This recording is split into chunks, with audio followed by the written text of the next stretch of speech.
Episode 38 of Roswell Conspiracies is absolutely mind-blowing and completely recontextualizes the entire story of the series in the best way possible. I have to warn you, if you haven't watched Roswell Conspiracies, this video contains spoilers that would ruin a massive twist, and figuring out this revelation or letting it play out is easily the best part of Roswell Conspiracies. So on the off chance that you haven't watched Roswell Conspiracies, don't continue with this video.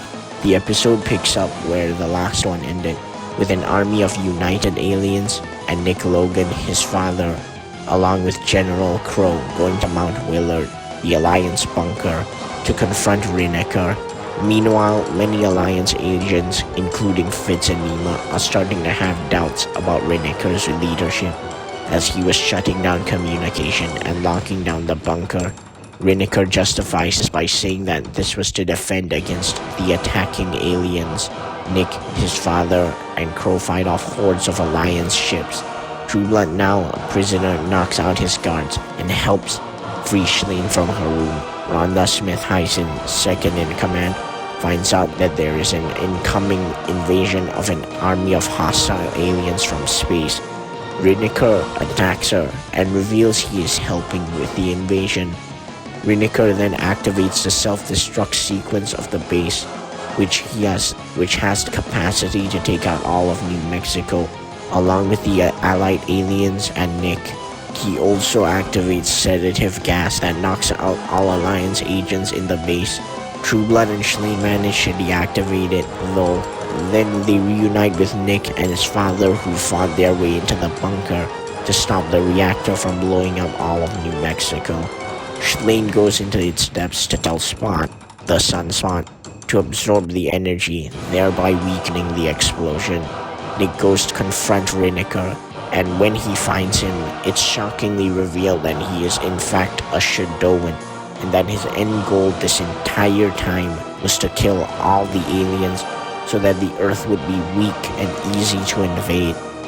Nick is barely able to fight Rineker, who has reverted back to his Shadowan form, but Trueblood comes in the last second and holds Rineker off for long enough so that Nick can escape.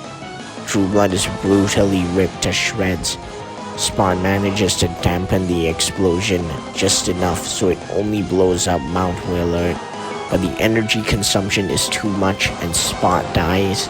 Fitz, Nima, and Crow successfully manage to evacuate all the Alliance agents and aliens out of the bunker before the explosion. Nick and Schlein also survive through the skin of their teeth, but Rineker also ends up escaping on a Shadowan aircraft. The episode ends with an inspirational speech by Walter Logan, who further bolsters the unity of aliens and their connection with one another, and prepares them for the fight against the Shadowan. This episode is truly a masterpiece. It single-handedly makes this entire show go from a great series to one of the greatest things to ever be animated. There's a reason why this show is tied as my second favorite show of all time, and it's the twist. I'm getting ahead of myself. First, let's talk about the beginning.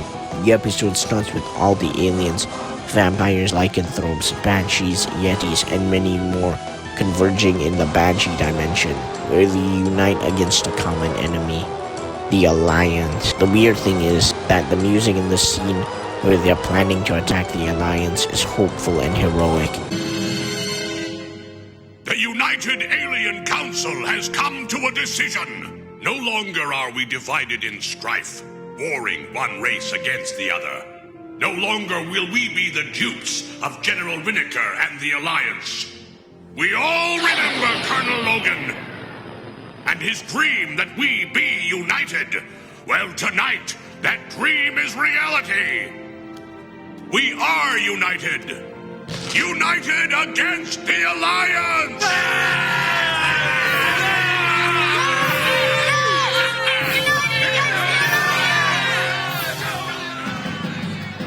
Considering the fact that the Alliance are the protagonist faction for most of the series, it's so fascinating that the writers had baked such nuance and complexity into the story. The Alliance had always been morally questionable, and a keen viewer would have noticed that their actions were quite fascistic rather than heroic. Sure, they wanted to protect humanity, but did that have to come at the cost of persecuting innocent aliens? We, the viewers, didn't think about their actions as downright evil, as they were just protecting humanity. And for the most part, that's what they did. They stopped aliens from hurting people. As the series progressed, when most alien factions were diminished, the Alliance started attacking innocent aliens, separating families, imprisoning aliens, and even killing them indiscriminately. Some Alliance agents thought this was wrong, but at the same time, it wasn't enough for them to go against the Alliance. Now aliens were finally uniting, which was Walter Logan's goal. And for the most part, he was succeeding, until he was mysteriously taken by Riniker. We get to see how even other Alliance agents like Fitz, Nima, Dorian, and Smith Hyson start to question Riniker's authority. In this episode, the Alliance goes full mask off, and now embraces their role as villains, when previously they had only dipped into that territory temporarily. Both Conspiracy Revealed and Confrontation Ignore Third Degree do a lot of callbacks to previous episodes, like the hybrid ant aliens, which were seemingly all destroyed, or basically all the alien antagonists like Dorn, Mab, and Shelf teaming up, or even to Spot, who heroically sacrificed itself. This episode utilizes a lot of content built up in previous episodes to deliver an amazing episode that is just so satisfying to watch. If you've watched everything before okay, I think I'm ready to talk about the twist, but just in case, what I'm about to say is a massive spoiler for Roswell Conspiracies. If you haven't watched it yet, I implore you to stop this video right now. Okay, with that out of the way, Riniker has always been the one pulling the strings. He's the one who kidnapped Walter Logan and kept him in a secret facility. He's constantly hiding information and misdirecting everyone in the room. Over time, we learn of a race of aliens, the Shadoan, which one even tried to blow up the bunker. Their invasion was foreshadowed in the Cyclops episode, and their existence made apparent when one infiltrated the Alliance. It turns out that Riniker was never fighting for the greater good. It was never for humanity. It was always for the Shadoan. That's right, Riniker was never even human. The real Riniker is dead. The one we've been following for the entire series was Shadoan. Ex-Agent Logan. Impressive as always. I suppose you want some answers. No. Actually, I think I've got it all figured out. You were corrupting the Alliance. You turned the alien races against each other. You killed the real Riniker in 1946 and replicated his body. All this means you could only be one thing. Shadoan.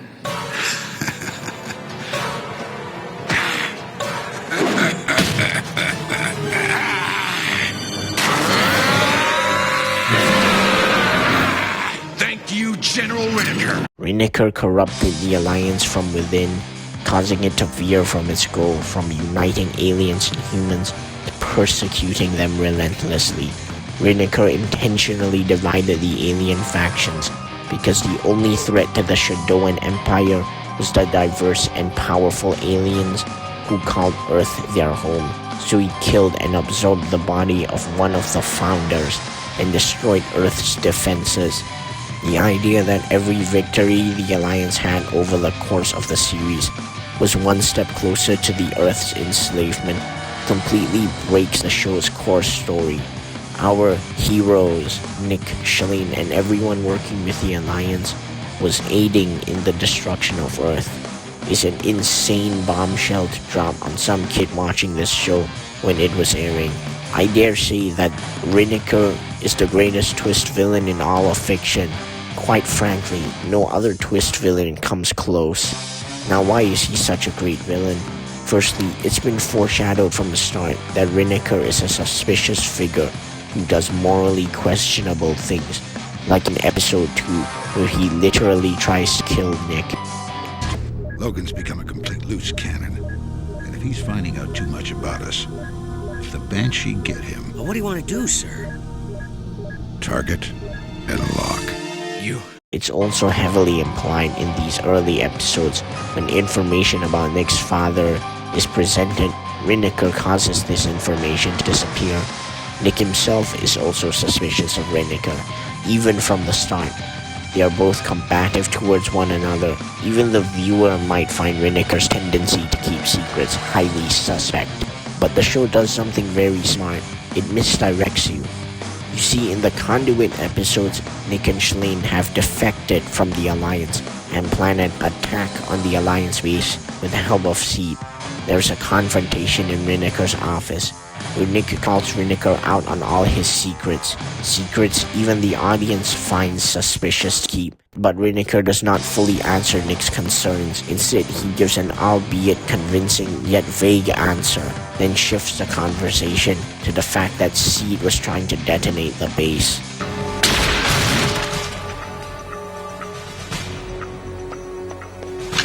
I'll take him out. No!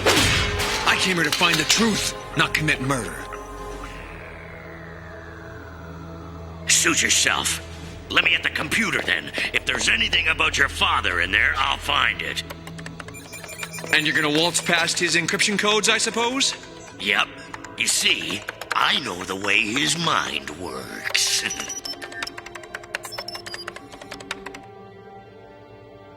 I never really trusted you, General. You always seem to be playing an angle, pulling the strings. Deception, evasion, misdirection. All part of a conspiracy that begins and ends with you. You're stumbling around in the dark, Logan, looking for the right answers in all the wrong places. Your grandfather and I built the Alliance. It stands as a testament to his memory. Memory you are dishonoring. Dishonoring? You've tried to kill me more than once. You blew up my car. I do what is necessary at the time. You don't have to like me. But if you think you can trust this person, then why is he trying to detonate our nuclear core? Seed, who turns out to be a Shadowan, completely shifts the focus off the suspicion onto the nuanced aliens and humans can both be evil. Reniker and in effect the writers use reverse psychology, which the Alliance itself loves to do. Heck, DJ's entire job is to mislead the public. Knowing that Reniker is a Shadowan makes the subtle moments where Seed and Reniker look at each other in a weird way, and when Seed says things like, "And you're gonna waltz past his encryption codes, I suppose?" Yep. You see, I know the way his mind works. shows that the writers literally have been planning this twist from the beginning of the series. There are so many moments where suspicious things happen, and this episode proves that Reniker's the one doing them. I will do a more in-depth video focusing on the twist, as that's what it deserves. For example, the hazmat suit guy who appears in some episodes could be Reniker. More damningly, the person who posed as Walter Logan attacked the conduit and even mutated a vampire into the Chupacabra is Reniker.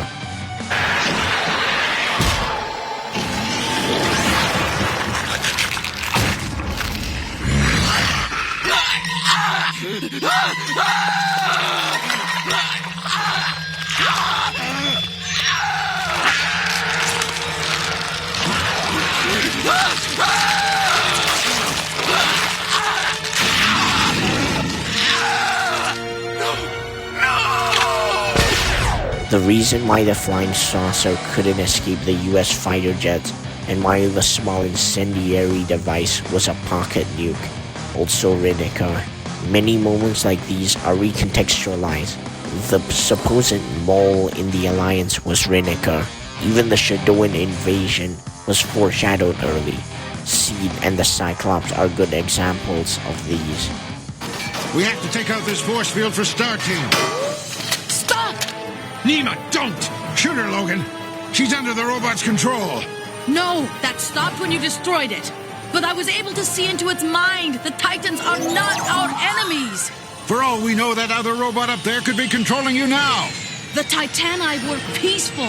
They sent these giants to protect Earth over 4 millennia ago, knowing that an alien race, one of pure evil, the Shadoan, would someday threaten mankind. Peaceful?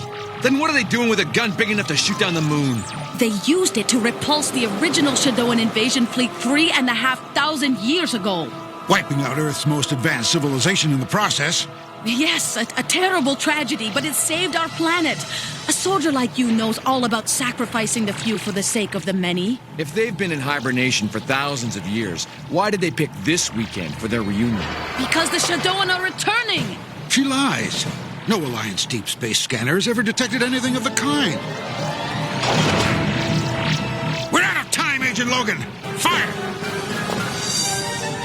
I don't think anyone who watched this show has predicted this twist, and it's weird because with the amount of clues given, you'd think any lesser twist villain would have been obvious, but because the show uses reverse psychology, like having Reniker give the idea that there is even a mole in the Alliance when he himself is the mole, or where he shamelessly lists down the complex biology of a Shadoan, an alien that no one knew of before then, when he is a Shadoan himself. And why couldn't I see it for what it was?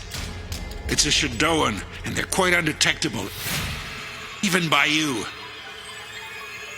This way.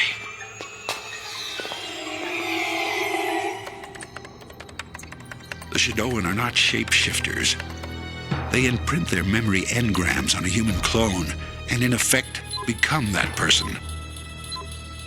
Other than a viral DNA strand in their genes, they're as human as you are. I don't think it should come as any surprise, but this episode is a 12 out of 10. I rate it so highly because it transcends your expectations with this twist.